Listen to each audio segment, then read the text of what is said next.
Vikash Kalra peint avec une grande passion. Et derrière cette passion, il y a une vision. Peut-être une vision née des expériences de la vie. Dans sa vie artistique, deux figures d'inspiration se détachent, Pablo Picasso et Francis Newton Sousa.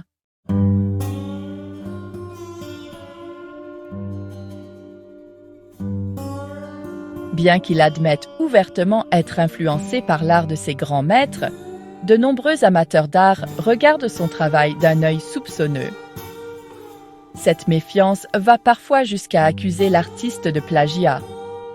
Aujourd'hui, il a appris à balayer ses critiques négatives d'un sourire, car il sait bien que son art n'est pas une simple copie de ses maîtres favoris. Et si un artiste suivait certaines caractéristiques stylistiques, non pas parce qu'il serait coincé dans ce style, mais bien parce que c'est la seule manière pour lui de s'exprimer?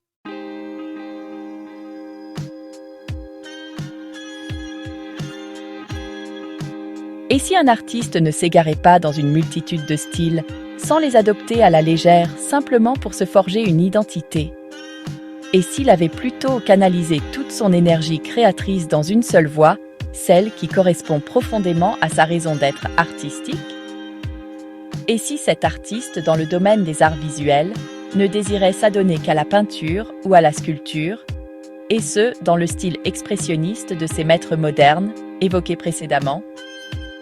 Et si cet artiste s'était consacré au même type d'œuvre ces 20 dernières années, ce qui représente, à ce jour, l'entièreté de la carrière de Kalra en tant qu'artiste, et qu'il souhaite continuer sur cette lancée, tout en intégrant à son art une évolution subtile, presque imperceptible pour un œil non exercé, mais manifeste pour celui qui observe attentivement, alors il nous incomberait de chercher à comprendre cet artiste, sa sensibilité, et d'aborder son œuvre avec un regard neuf.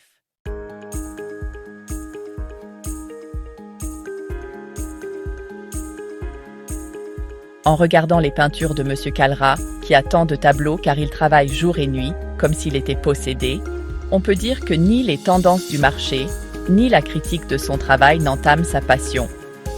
Il y a quelque chose, au-delà des considérations matérielles, qui pousse cet artiste à créer en toutes circonstances. Peut-être, pour reprendre les mots de M. Kalra lui-même, pour un artiste, aucun moment n'est difficile.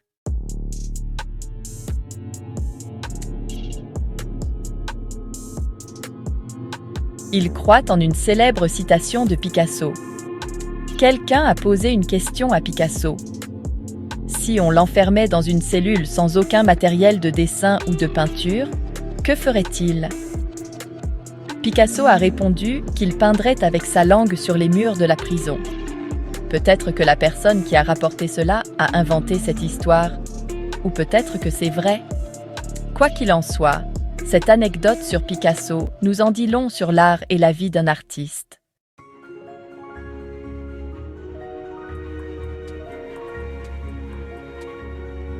Picasso ne se préoccupait pas de savoir si son travail allait durer longtemps. Lui, il était focalisé uniquement sur la création continue d'œuvres d'art. Et il croyait que chaque œuvre d'art a sa propre vie, une fois libérée de l'esprit et des mains de l'artiste. Le devoir d'un artiste, c'est de continuer à travailler, qu'il soit payé ou non, car l'art évolue constamment sur le marché de l'art. On retrouve cette même perspective d'artiste dans les 20 ans de la carrière créative de Kalra.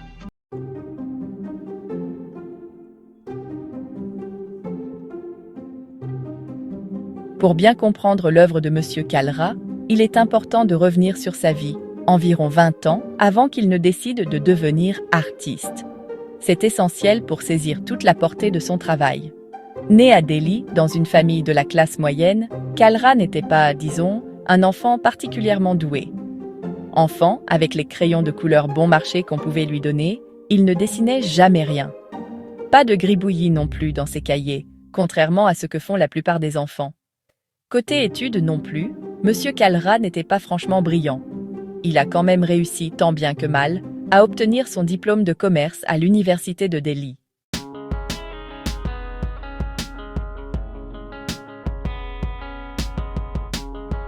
Quand il repense à son enfance et à l'époque où il grandissait, il n'hésite pas une seconde à admettre qu'il n'était vraiment bon en rien de spécial. La mort prématurée de son père a encore aggravé la situation financière de sa famille. Alors, il a commencé à livrer des journaux. Ce n'était pas un grand métier, ni une profession particulièrement valorisante. Livrer des journaux, c'était pour lui un travail de l'ombre, c'est-à-dire un de ces boulots qu'on fait discrètement.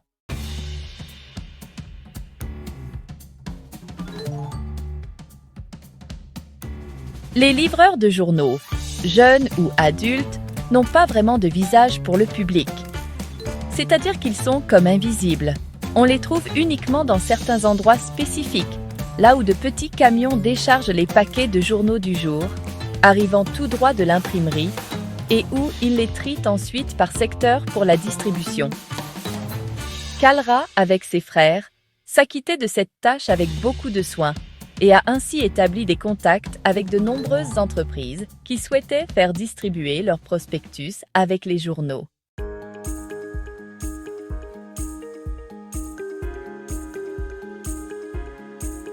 Pour Kalra, ce n'était pas seulement un moyen de gagner de l'argent, mais aussi une façon d'élargir son réseau. Il ne savait pas encore quand il s'en servirait. Quand Kalra vendait des journaux, il ne pensait pas qu'il passerait toute sa vie comme ça. Il s'est lancé dans le commerce de voitures d'occasion, ce qui lui a rapporté pas mal d'argent. Pour acheter et vendre ces voitures d'occasion, il voyageait à travers tout le pays. Bientôt, il s'en est lassé et il a ouvert un restaurant à Delhi avec ses frères.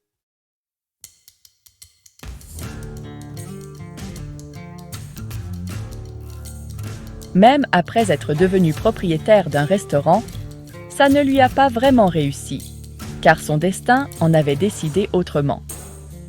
Monsieur Kalra a donc vendu son restaurant et est passé à autre chose. Entre-temps, il s'est aussi essayé aux transactions immobilières. Avec le temps, il a compris qu'après chaque succès, un échec était pratiquement inévitable. Il constatait que l'argent lui arrivait bien, mais ne restait jamais longtemps, et en quelques mois à peine, il se retrouvait sur la paille.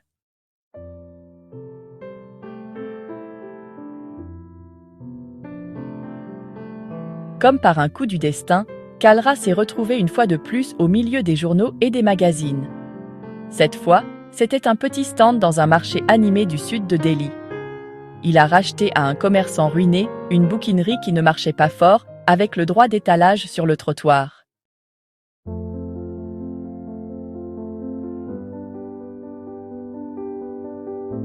Assis au milieu des piles de vieux livres, de journaux et de magazines, Kalra entrait dans une nouvelle sphère de sa vie, celle du savoir.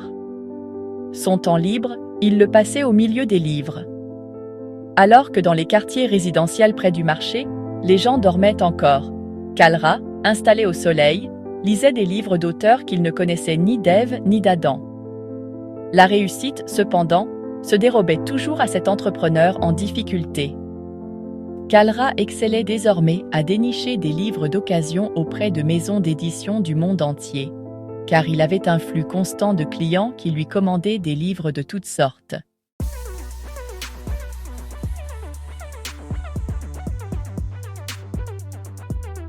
Si aujourd'hui la maison et l'atelier de Monsieur Kalra débordent de livres d'art, c'est en bonne partie grâce à l'époque où il était bouquiniste sur le trottoir.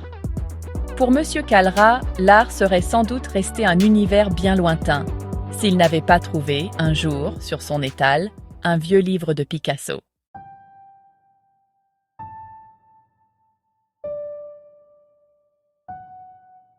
Agité et perplexe, il tournait les pages. Et il a eu un déclic, comme si des portes s'étaient ouvertes. Comme s'il était possédé, Kalra s'est mis à dessiner sur les magazines qu'il devait vendre. Il ne se concentrait plus sur la vente des livres, mais plutôt sur le dessin sur les livres et les magazines. Il passait ses jours et ses nuits à dessiner. Et en moins d'une semaine, Kalra avait rempli près de 3000 pages de ses dessins.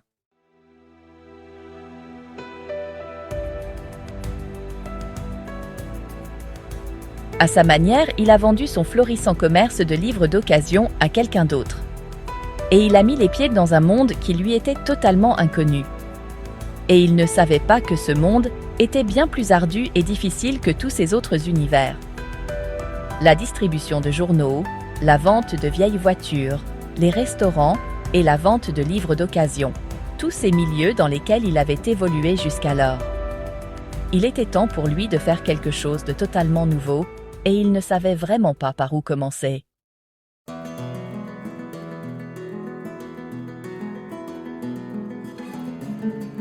Certaines personnes, si elles ne rencontrent pas le succès avec les méthodes commerciales existantes, eh bien, elles se créent leur propre voie pour réussir. Dans le domaine de l'art, Vikash n'avait pas de recette toute faite pour le succès. Grâce à ses études approfondies et sérieuses de Picasso, car il avait alors compris que ses propres expressions, du moins en termes de style et de forme, étaient très proches de celles de Picasso, ou, plus tard, de celles de Francis Newton Sousa, il a réalisé qu'il lui fallait un studio. Il avait vu que c'était comme ça que les artistes travaillaient.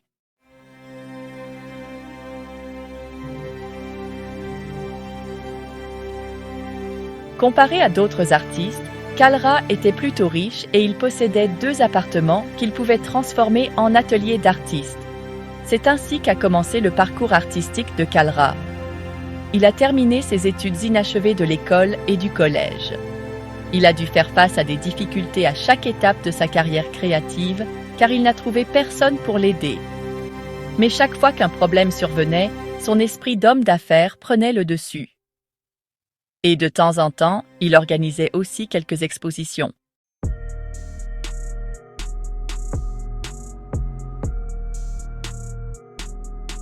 Mais lors de sa première exposition en solo, les critiques ont affirmé qu'il ne faisait que copier Picasso ou Sousa.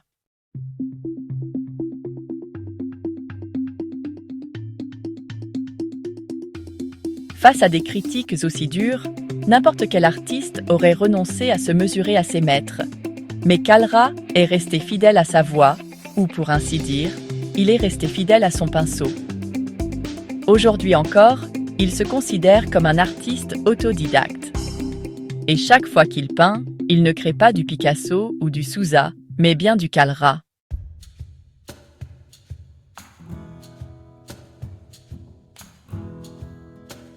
Au cours de ma carrière de critique d'art, j'ai observé que les artistes autodidactes penchent souvent soit vers l'abstraction, soit vers un style expressionniste brut. L'abstraction, à mon avis, c'est une tentative de saisir la véritable essence des formes. Mais pour beaucoup, c'est une échappatoire facile. Ça leur permet de jouer avec les surfaces et les couleurs, et en y injectant un jargon spirituel, en magnifiant la signification, ils s'en tirent souvent avec ce genre d'abstraction. Mais en vérité, un artiste n'atteint véritablement l'abstraction que lorsqu'il maîtrise solidement les formes. Et cette compréhension intime des formes et des structures leur donne la clé pour les démanteler et ainsi accéder à la signification profonde, celle qui est dissimulée sous l'édifice structurel.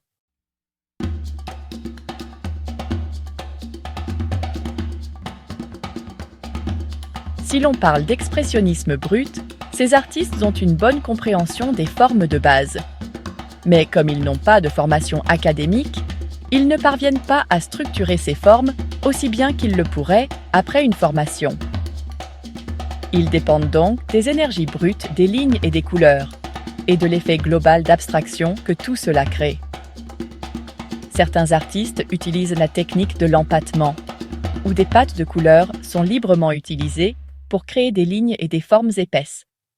D'autres artistes utilisent des lignes fortes pour dessiner les contours des formes qu'ils viennent ensuite remplir.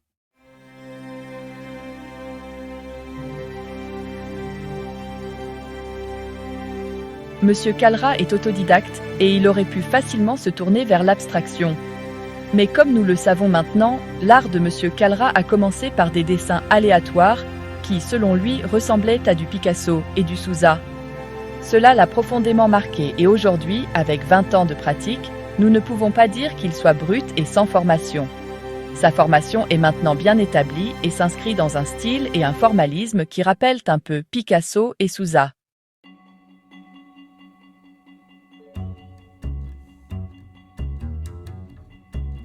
On peut diviser l'œuvre de Kalra en 5 catégories principales: les paysages, les visages, les couples les nus féminins et les figures humaines et animales. Pour bien saisir ces catégories où Kalra s'exprime, même s'il n'y a pas vraiment de règles établies, il faut d'abord comprendre que l'artiste ne cherche pas à représenter quelque chose au sens propre. Hormis quelques autoportraits qu'il a réalisés, il n'a jamais vraiment cherché à montrer la forme réelle de ses modèles, objets, scènes ou espaces dans ses tableaux.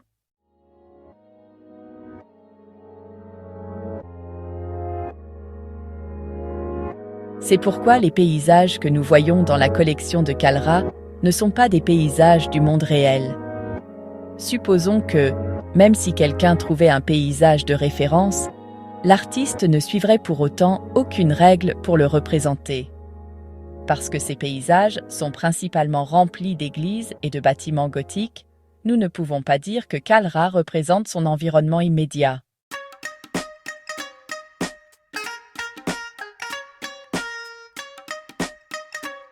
À mon avis, les paysages de Kalra, ce sont des chants de l'esprit, façonnés par toutes ces expériences.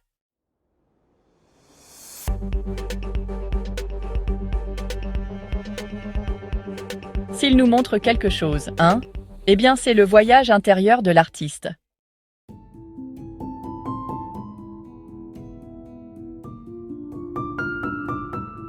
Au début de sa carrière artistique, Kalra s'est intéressé à peindre des visages après avoir découvert le travail de Picasso et de Sousa aussi. Il a senti que les visages pouvaient le mieux exprimer les émotions humaines fortes. Quand quelqu'un ressent quelque chose intensément, son visage ne montre pas toujours l'intensité réelle de cette émotion.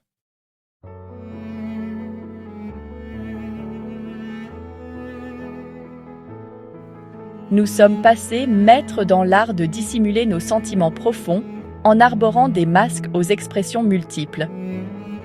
Au cours de sa carrière dans le monde des affaires, Kalra a côtoyé de nombreuses personnes qui se montraient bienveillantes d'un côté et d'une cruauté absolue de l'autre. Il a observé des visages à l'apparence très innocente, mais qui cachaient des intentions profondément malveillantes. Les visages qui apparaissent dans l'œuvre de Kalra sont en réalité le reflet des individus qu'il a rencontrés tout au long de sa vie.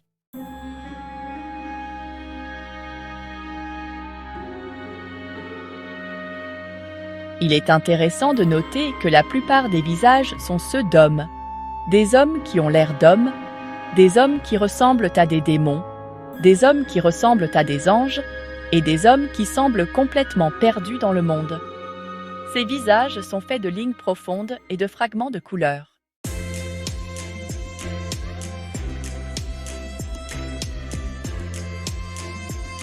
C'est intéressant de voir qu'il signe ses tableaux Vikash en lettres capitales, épaisses et bien visibles, parfois même plus grandes et plus épaisses que les lignes mêmes de la peinture.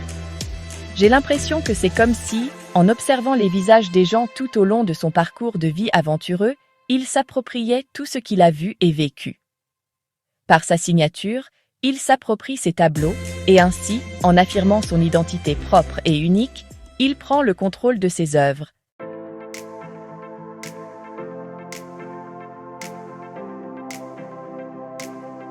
Peindre chaque visage, c'est un moment d'apaisement, une façon d'absorber les mauvaises expériences et de les surmonter.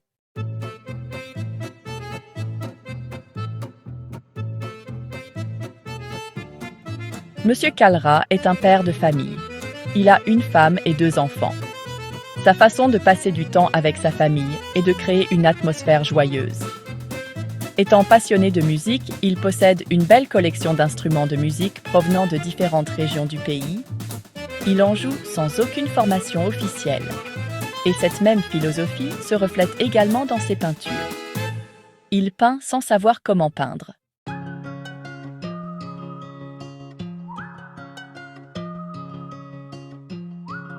Il joue sans suivre de règles. Et il dit qu'il joue de ses instruments pour son propre plaisir. En plus de se divertir lui-même avec différents types d'instruments de musique, il divertit aussi ses enfants grâce à ses talents musicaux. Alors que les enfants jouent une musique grammaticale, lui, il joue de manière insouciante, comme bon lui semble. Kalra, avec ses enfants et sa femme, se retrouve à la maison, tel un jeune homme plein de bonne humeur. Et en jouant de la musique, il crée une ambiance joyeuse.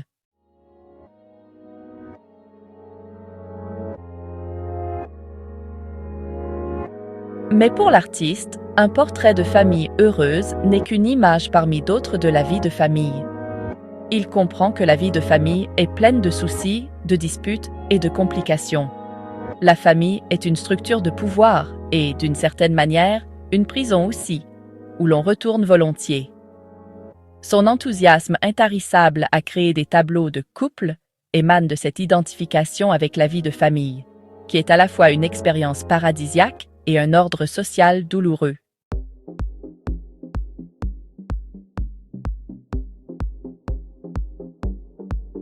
Dans chacune de ses peintures de couple, il représente un homme et une femme que le destin ou leur choix a réunis. Mais ils se retrouvent piégés par des règles auxquelles ils ne s'attendaient pas au début, lorsqu'ils se sont mis ensemble. Ils semblent tous les deux indépendants, s'ignorant mutuellement dans le même cadre, mais en même temps, ils sont aussi empêtrés dans des règles invisibles et des rapports de force.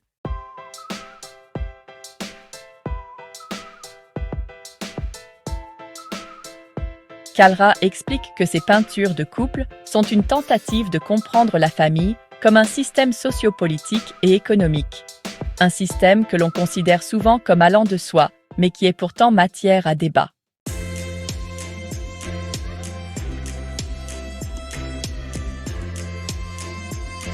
Dans une interview de M. Kalra, il a dit quelque chose qui m'a vraiment marqué. En comparant les nus de Picasso et de Sousa, M. Kalra a dit que les nus de Picasso étaient happy. Ces nus font disparaître les rapports de force entre l'artiste et le modèle. Même avec son identité réprimée et déformée, le modèle a l'air heureux, et le visage invisible de l'artiste semble également heureux.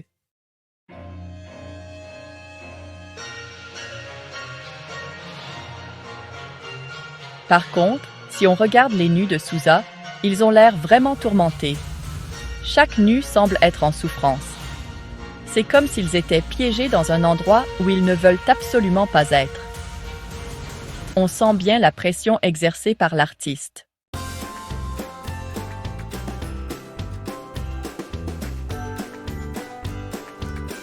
Monsieur Kalra a ajouté que chaque tableau a un point d'entrée.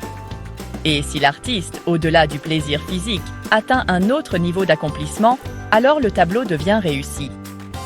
Dans les nus de Picasso, on perçoit la joie de l'artiste, qui entre et sort au bon moment, sans aucune contrainte. Tandis que chez Sousa, l'artiste semble se débattre avec ses désirs physiques et ses expressions artistiques.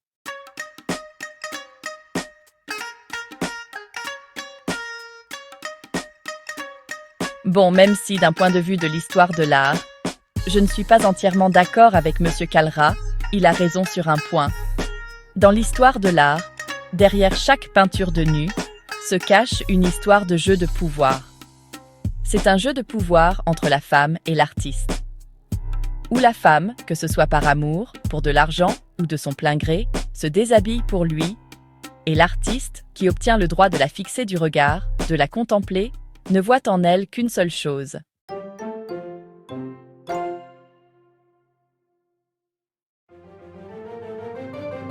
Comme Picasso, Kalra crée aussi ses peintures de nus.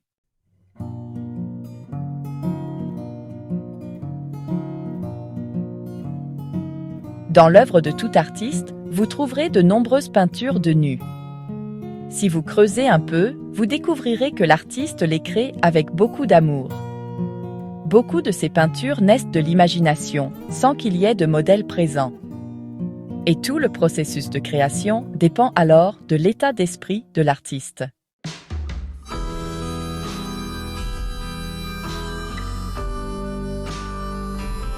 Quand un artiste imagine un nu et le peint à partir de son imagination, alors la politique du pouvoir peut être déjà à l'œuvre. Un nu peut être réalisé avec beaucoup de soin et de tendresse, car il y est associé une sorte de désir et de souvenir. Mais quand le modèle nu est physiquement présent devant l'artiste, alors la relation réelle entre un homme et une femme passe au premier plan. même si les deux parties préfèrent ne pas le reconnaître consciemment.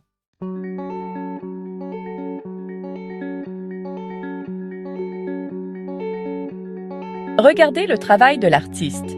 Ici, les nus que M. Kalra a peints avec un modèle présent sont réalisés avec la même tendresse que ceux qu'il peint d'imagination. Peindre un nu, d'une certaine manière, est un sujet de controverse, mais aussi de confiance et d'entente sociale. Lorsque cela devient un sujet de discorde, comme on l'a vu précédemment, alors les nus peuvent devenir très problématiques. Et lorsque c'est fait dans la confiance, cela peut être très beau et plaisant.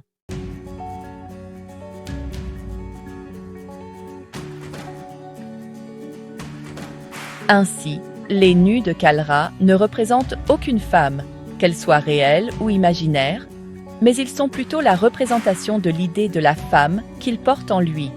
Et ce sont ses réactions face à cette idée précise. Il estime avoir pris la liberté de peindre les nus d'une manière un peu violente.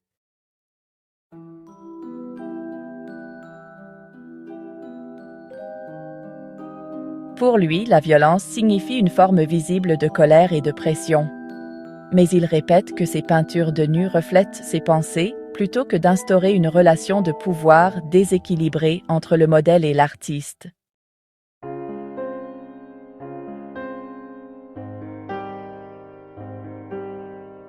Les peintures où se mêlent l'humain et l'animal, voilà un aspect fascinant de l'œuvre de M. Kalra.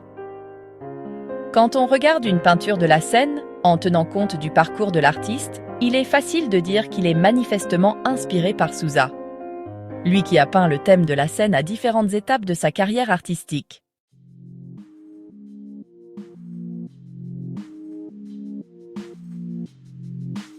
Bien que Kalra reconnaisse être également inspiré par Sousa, il dit que l'idée de la scène lui vient davantage de la mythologie chrétienne et du maître de la Renaissance, de Vinci.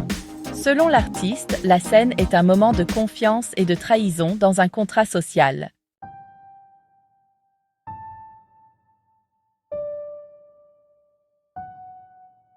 Que ce soit Dieu ou le Fils de Dieu, l'image principale qui se dégage, autour de la table, le rassemblement des gens est intimement lié à la confiance.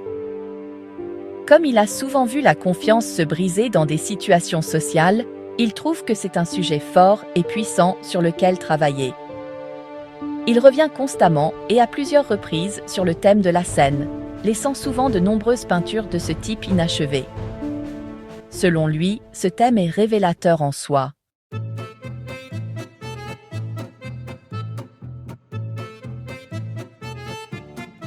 Dans ses tableaux de la scène, Kalra utilise des animaux à la place des personnages. Ainsi, la peinture elle-même devient une allégorie des traits et des personnalités humaines. En général, on voit rarement de la satire ou de l'ironie dans l'œuvre de cet artiste. Mais quand il peint la scène, on dirait qu'il a toujours eu une perspective critique sur la nature humaine.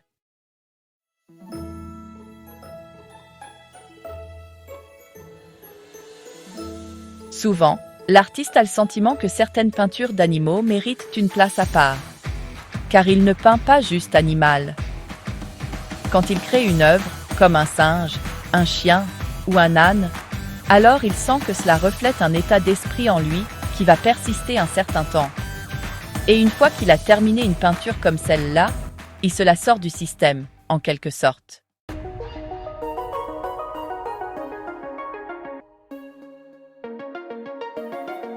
Dans le contexte de cette exposition, il sera intéressant de découvrir les sculptures de Kalra. Une fois de plus, son manque de formation en sculpture s'est avéré un atout ici. L'idée de créer quelque chose en 3 dimensions l'a incité à travailler l'argile. Cela n'a pas commencé avec l'intention de faire une sculpture, mais plutôt comme un simple jeu avec la forme. Breaking news.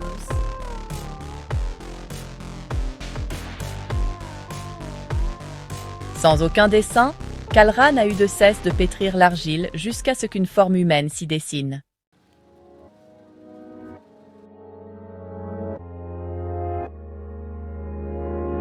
Il a multiplié les expériences et aujourd'hui, Kalra crée régulièrement des sculptures qui représentent des figures humaines dans un style expressionniste.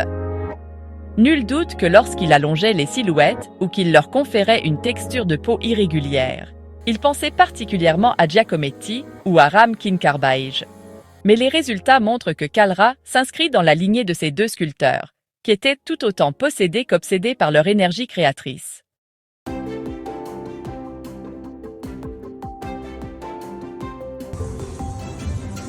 Quand on regarde le travail de Vikash Kalra de la dernière décennie, alors on a l'impression que cet artiste est passé du style traditionnel des anciens maîtres à un style qui pourrait devenir sa propre signature dans les années à venir.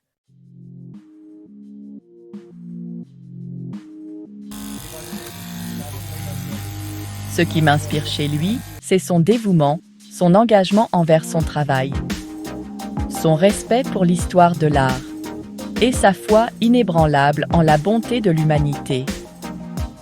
Parfois, ne pas avoir de qualification académique formelle peut se révéler être un véritable atout, à condition que l'artiste ne surcharge pas inutilement son œuvre de signification et ne rende pas l'œuvre d'art pesante.